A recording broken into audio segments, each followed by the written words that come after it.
miracles. Miracles is what we're going to be looking today at, the way that God uses them in the building of his church. Now keep your seats. I know we're in a Reformed Baptist church. I know how many of you just got more uncomfortable than if I had started reading a John Owen passage in Latin. You'd be fine with those tongues in church, but we're looking at miracles. Now there'll be no tongues, there'll be no silliness, but friends, if we are honest with the book of Acts, what we must simply submit to is that God uses miracles in the advance of his church. I want us, and here's my thesis, I want us to be a church and a people that are committed to the Great Commission and simply believe that there is no barrier, no barricade, no hurdle, there is nothing, not even the laws of nature, that can stop Jesus from saving all of his elect. That's all. That's all I'm saying.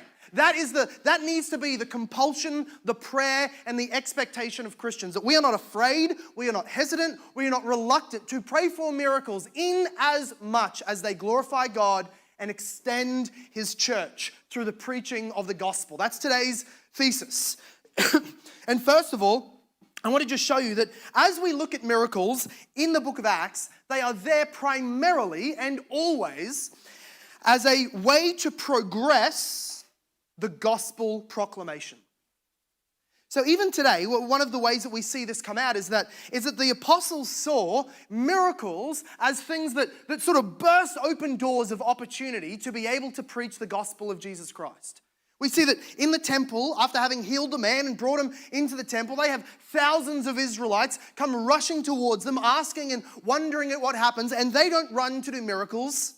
They don't preach and hold up Jesus as healer and declare that anybody with a sickness, that's why Jesus came, come and be healed. They don't do that. What they do is see the opportunity brought about by a simple healing, something that could have just passed into the annals of history and never really been known or thought about or documented. He used that man, that situation that God had brought about, in order to proclaim the gospel of Jesus, and in no uncertain, no sensitive terms.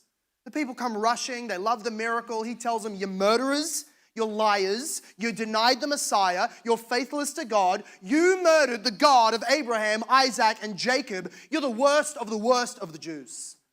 In the temple at the hour of prayer, you're the unholy ones.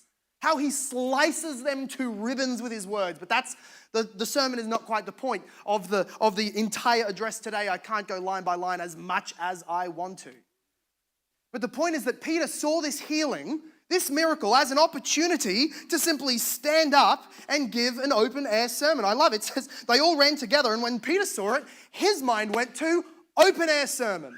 Right here, right now. Didn't take an offering, didn't do a healing crusade, open-air sermon about the Lord Jesus Christ.